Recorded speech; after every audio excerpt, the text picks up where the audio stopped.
Kurtso honetako azken kronikarako gaia uda izango da. Udan aldaketa asko ematen dira, eta elikaduran eragina izaten du. Ohiturak aldatzeko momentu aproposa bada ere, bidean arrisku edo tentazio asko ere egon daitezke. Nola aldatzen da gure bizimodua udan? Hasteko, laneko ordutegia aldatu egiten da askotan. Lanaldi partzialetik lanaldi jarraiera pasatzen da. Horrek, bizipoza ematen du noski, goiz edo arratsaldean libre edukiko duzulako plan desberdinak egiteko. Alde txarri puntu honi ez nioke aterako, soilik denbora libre horretan terrazan iserita egon beharrean plan aktiboagoak egiteko aprobetxatu. Mendira joan edo hondartzara, probatu ez dituzun planak egiteko aprobetxatu. Udaran, umore ona edo egoera animikoa hobetu egiten da. Alaiago gaude, hori ala izaten da. Eta horrek planak egiterako garaian asko lagundu dezake, gauzak berriak probatzera bultzatu diezaizuke. Beste aldaketa bat otorduetan ematen da. Ensaladak izaten dira udarako otordu gogokoenak, freskoak direlako eta digestio errezekoak. Gehitzen dizkiogun osagaien arabera noski. Askotariko ensaladek aukera asko ematen dizkigute. Azken finean, orain arte beroan sukalatzen dena, hotzera pasatzen da. Modu horretan, lekaleak eta zerealak ensaladetan gehitu ditzazkigu arazorik gabe. Baita haragi edo arrautzak ere. Kontua da, plater bakarra izango bada ensalada hori nutrientez ondo bete behar dela da. Hau da, ez soilik barazki ez. Ensaladez gain, besterako otorduak ere egin daitezke. Adibidez, udarako beste ohiko plan bat barbakoak egite izaten da. Gehienetan, barbakoa horiek haragitz beteta egoten dira, eta barazki gutxi edukitzen dituzte. Aukera bikaina da, barbakoa barazkiak bertan egiteko. Kalabazina, piperrak, eta beti haragia egin beharrean, arraia erabiltzea. Arrai fresko bat barbakoan egitea bezalakorik ez dago. Beste ohiko plan bat, janaria etxean prestatu eta egun pasa joate izaten da. Horrelakoetan ere, barazkien kontsumoa eskasa izaten da.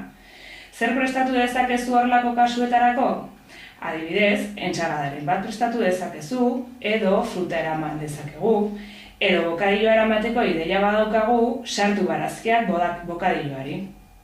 Kalabazinak, piper berdeak eta tomatea bertako eta garaiko produktuak dira, eta oso ondo kombinatzen dute elkar.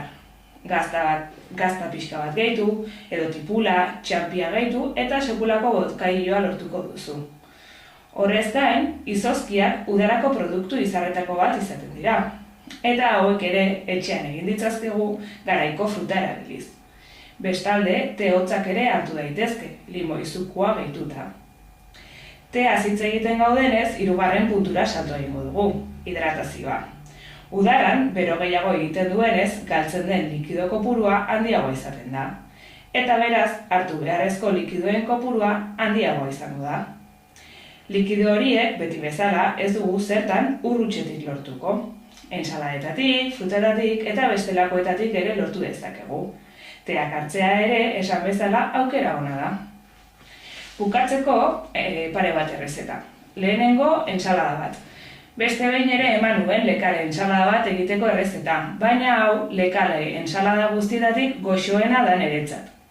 Gainera, erabiliko diren produktuak garaiko produktuak izango dira. Pertsonako erabiliko ditugun osagaiak izango dira.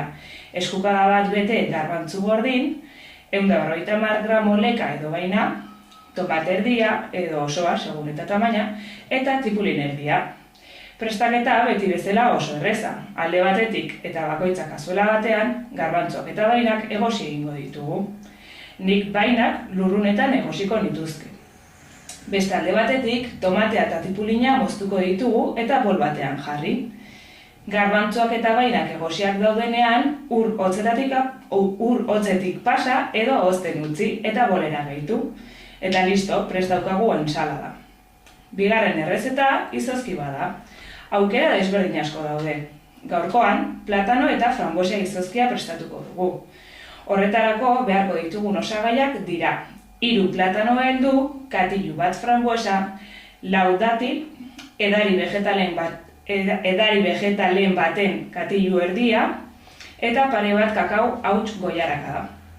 Beharko den tresneria berriz, batidora bat eta izozki moldeak. Denak prest edukita, datilei pepitak kenduko dizkiegu, eta gainontzeko osagaiekin batera, batidora erabiliz, krema bat lortuko dugu.